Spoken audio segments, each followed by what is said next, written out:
You fall in love and it feels like something personal, like it belongs only to you and the person across from you. But your body is running a program that was written roughly 2 million years ago on the plains of East Africa. Every part of it, the obsession, the jealousy, the chest pain when they leave, was selected for by evolution because it kept your ancestors' children alive. Love is old, older than language, older than fire, and it never worked the way you think it did. In 2004, anthropologist Helen Fisher put 17 people who had recently fallen in love inside an fMRI scanner at Stony Brook University. She wanted to see what falling in love actually looks like inside a living brain. When subjects looked at photos of the person they loved, a specific region lit up, the ventral tegmental area, a tiny structure deep in the brainstem that produces dopamine, the same region that fires when a cocaine addict gets a hit. Fisher's conclusion was blunt.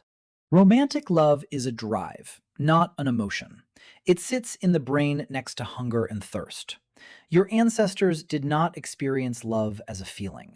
They experienced it as a need, as powerful as food or water, because for them, it was exactly that. 2 million years ago, something changed in hominin biology that made pair bonding a survival requirement.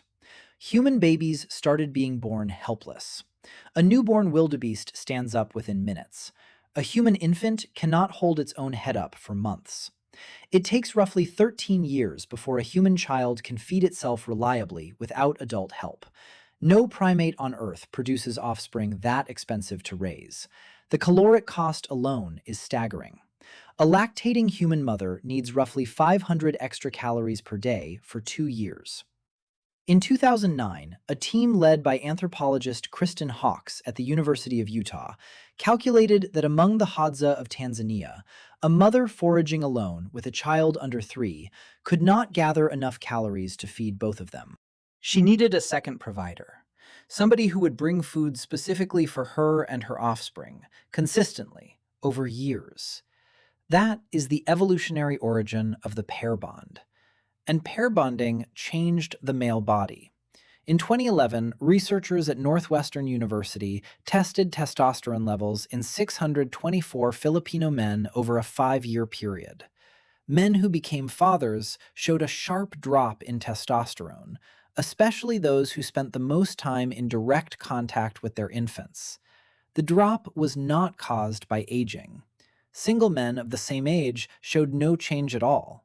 Fatherhood physically rewired male hormones to reduce aggression and increase caregiving behavior.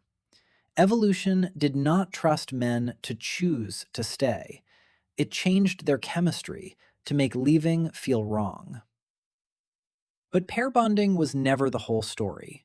Your ancestors did not live in isolated couples. They lived in groups of 25 to 50 people, and every child was raised by more adults than just 2. Anthropologist Sarah Hrdy at UC Davis spent decades documenting this. She called it alloparenting, the practice of raising children cooperatively with grandmothers, aunts, older siblings, and unrelated adults all sharing the work. Among the FA foragers of the Congo, a newborn is held by an average of 14 different people in the first few days of life. The mother is primary, but she is never alone. Hrdy argued that this cooperative model is older than the pair bond itself. The human species survived not because 2 parents loved each other, but because entire groups invested in each other's children. Love between partners was one piece. Love between a grandmother and a grandchild was another. The neighbor who watched your toddler while you foraged was another. All of these bonds kept children alive. And the way ancient humans chose partners looked nothing like what we do now. In most hunter-gatherer societies studied by anthropologists, marriages were arranged by families, not chosen by individuals. Among the Kungsan of the Kalahari, a girl's first marriage was typically arranged when she was between 8 and 12, though the couple would not live together until she reached puberty. The husband was usually 5 to 15 years older. Romantic attraction played almost no role in the first marriage. What mattered was the alliance between families, access to territory, and distribution of hunting obligations. But here is what makes it complicated. The pair bond still kicked in after the marriage. Studies of arranged marriages across cultures consistently show that passionate attachment develops between partners over time, often within the first 2 years. Fisher's brain scans confirmed this. Couples in long-term arranged marriages showed the same ventral tegmental activity as people who had fallen in love spontaneously. The brain did not care how the relationship started. The chemistry is automatic.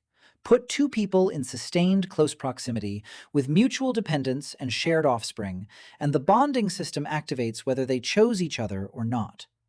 And when the bond broke, the consequences were severe. Divorce in hunter-gatherer societies was common, but it followed a specific pattern. Anthropologist Helen Fisher analyzed marriage data across 58 human cultures and found that divorces clustered around the fourth year of marriage. 4 years. Roughly the time it takes to raise a single child through the most vulnerable stage of infancy. Fisher called it the 4-year itch. The pair bond was never meant to last forever. It was meant to last long enough. After that, both partners were free to find a new mate, produce another child, and repeat the cycle. Serial monogamy, not lifelong pairing, is the dominant pattern across human cultures and across human history. Your great-grandmother, 10,000 generations back, probably had 2 or 3 pair bonds across her lifetime, each one producing a child, each one supported by the larger group around her. Lifelong monogamy, one partner until death, is a cultural invention. It appears consistently only after the rise of agriculture roughly 10,000 years ago, when land ownership made inheritance a problem that needed solving. Before that, for roughly 2 million years, love was real. Pair bonds were real, but they were flexible, time-limited, and embedded inside a community that shared the cost of raising every child. We took a system built for small groups, constant physical proximity, and shared child-rearing, and replaced it with isolated nuclear families behind locked doors. We added lifelong monogamy as a legal and moral expectation. We removed the village. We kept the brain chemistry. And now we wonder why 40 to 50% of marriages in the United States end in divorce, almost exactly on the schedule Fisher's data predicted thousands of years ago. Your body still falls in love the same way it did 2 million years ago. It bonds, it attaches, it floods you with dopamine and oxytocin and vasopressin. And after roughly 4 years, the chemical intensity fades, exactly as it was designed to. The feeling that something is wrong when the spark dies is not a sign your relationship has failed. It is a sign that an ancient program has finished running.